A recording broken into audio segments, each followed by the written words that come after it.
नमः संस्कृताय। मैं प्रीति शर्मा और हमारा यूट्यूब चैनल संस्कृत ज्वाला, जिसमें मैं सीटेट के लिए मनोविज्ञान के कुछ टॉपिक लेके आई हूँ, जो मैंने खुद अपने हाथ से नोट्स बनाए हैं और मैंने इन नोट्सों से ही सफलता भी पाई है। लॉरेंस कोहलबर्ग का नैतिकता का सिद्धांत। ये जर्मनी के निवासी थे।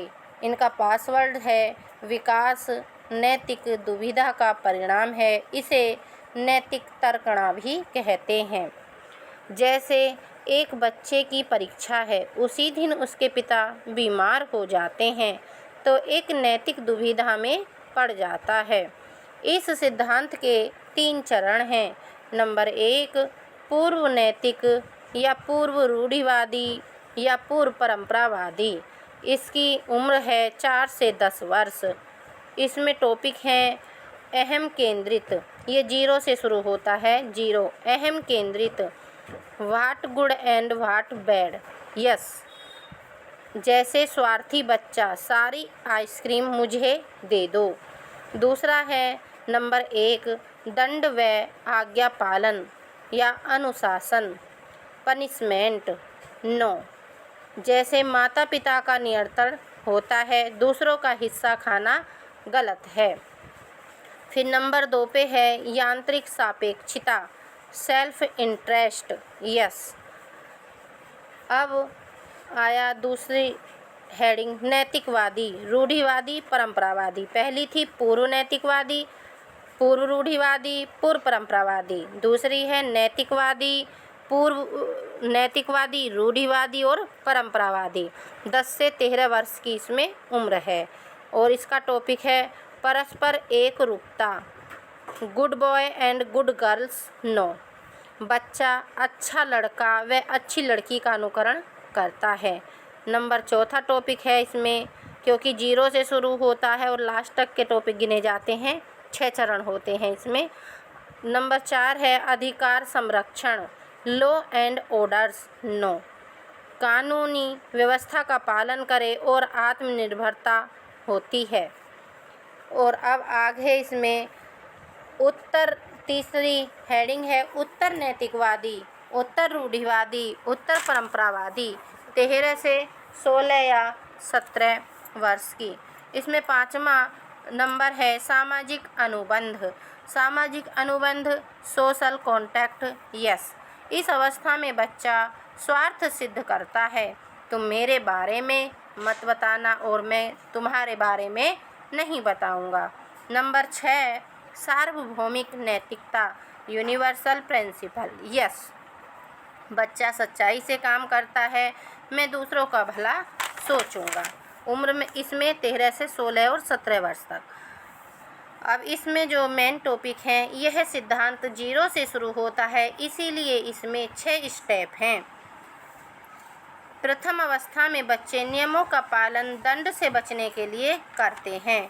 द्वितीय अवस्था में बच्चों का व्यवहार कृत्रिम आनंदवाद पर आधारित है। वे नियमों का पालन पारितोषिक प्राप्त करने के लिए एवं दूसरे से प्रशंसा प्राप्त करने के लिए करते हैं।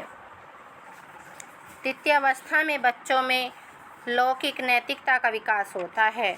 वे दूसरों की दृष्टि में अच्छा बनने एवं दूसरों की प्रशंसा प्राप्त करने के लिए लौकिक नियमों का पालन करते हैं। ऐसा नहीं करते जिनके कारण दूसरों के द्वारा पसंद न किए जाएं।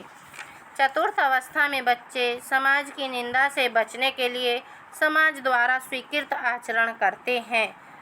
अब आई 5वीं अवस्था। 5वीं अवस्था में बच्चे दूसरों द्वारा स्वीकार किए जाने हेतु अच्छा व्यक्ति बनने का प्रयत्न करते हैं और समुदाय के हित में सोचते हुए करते हैं। अब आगे 6ठी अवस्था में, 6ठी अवस्था में मानव के नैतिक विकासों का अंत होता है। मनुष्य आत्मचेतना द्वारा स्वीकृत सिद्धांतों का पालन करते हैं। यह नैतिक विकास की उच्चतम अवस्था है। गेस्टाल्टवाद के जनक मैक्स वर्दिनर हैं। सूक्ष्म विधि और आरोपण का अधिगम स्थानांतरण का सिद्धांत। गेस्टाल्टवाद के प्रमुख विचारक थे।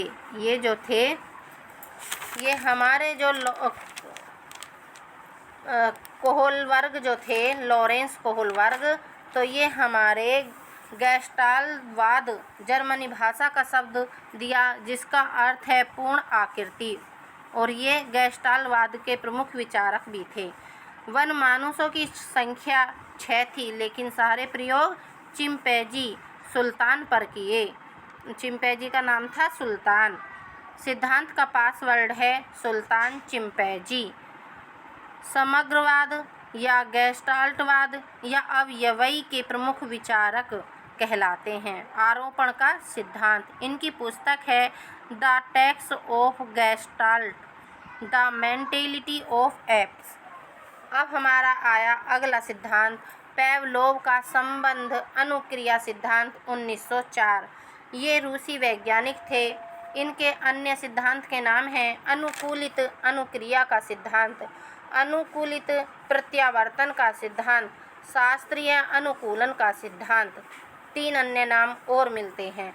अगर कोई गैर अनुकूलित उद्दीपक अनुकूलित उद्दीपक के साथ लगातार दिया जाता रहा तो धीरे धीरे गैर अनुकूलित उद्दीपक अनुकूलित उद्दीपक बन जाता है। जैसे सीटेट को ही ले लीजिए, जब हम बार बार इस एग्ज़ाम को देते हैं तो इसका पेपर अपने आप ही सब लोग समझ भी जाते हैं कि किस टाइप का आता है और पास भी कर लेते हैं। लगातार देने से अपने आप इसके आंसरों को फिर ढूंढ लेते हैं। इस सिद्धांत के 5 नियम हैं। समय अंतराल 5 से 6 सेकंड का अंतर होना चाहिए।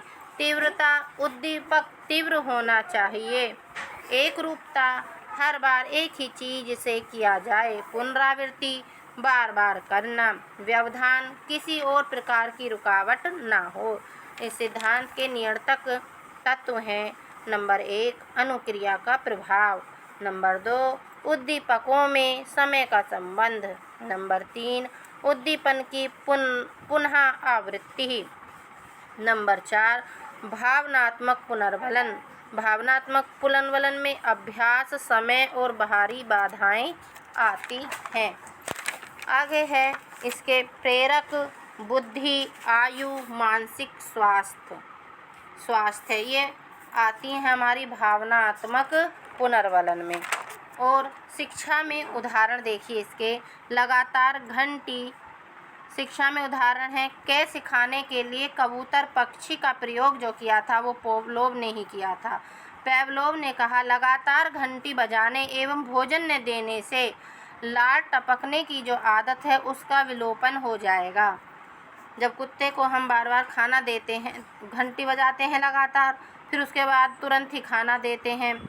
अब हमने घंटी बजाई और उसे खाना नहीं दिया तो ये अपने आप ही धीरे धीरे उसके लार का टपकना, उसकी आदत बंद हो जाएगी। नंबर 2 गैर अनुकूलित उद्दीपक एवं अनुकूलित उद्दीपक के बीच 5 सेकंड से ज़्यादा अंतराल नहीं होना चाहिए। अब अगला सिद्धांत है हमारा एडवर्ड एल थॉर्नडाइक का उद्दीपक अनुक्रिया सिद्धांत। संयोजनवाद, अधिगम का अर्थ है सीखना और व्यवहार में परिवर्तन ही सीखना है। इसकी परिभाषा है अधिगम अथवा सीखना स्नायु मंडल अथवा तंत्रिका तंत्र में परिस्थितियों तथा अनुक्रियाओं के बीच संयोग संबंधों का बनाना तथा सशक्त होने की बात है। अन्य नाम है इस सिद्धांत के उद्दीपक अनुक्रिया सिद्धांत, SR। इसका पासवर्ड है बिल्ली। ये बिल्ली पे किया गया था। कोई भी अनुक्रिया नहीं होगी अगर उद्दीपक नहीं होगा। बिल्ली पिंजरा क्यों खोलेगी अगर सामने भोजन नहीं होगा। दूसरा है उद्दीपक अनुक्रिया बंध सिद्धांत, SR बॉन्ड।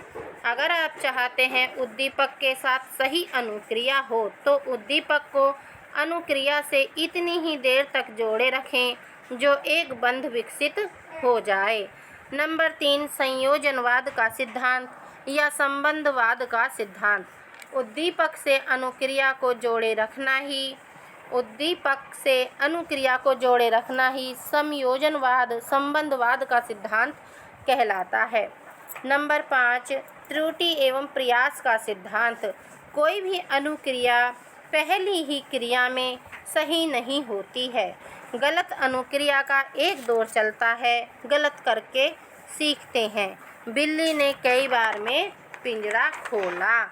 इन्होंने जो थॉर्नडाइक ने बिल्ली के पिंजरे के बाहर खाना रख दिया और उसे इस तरह लगा दिया अंदर से कि जो बिल्ली उछल कूद करे तो उससे अपने आप ही स्वतः ही पिंजरा खुल जाए।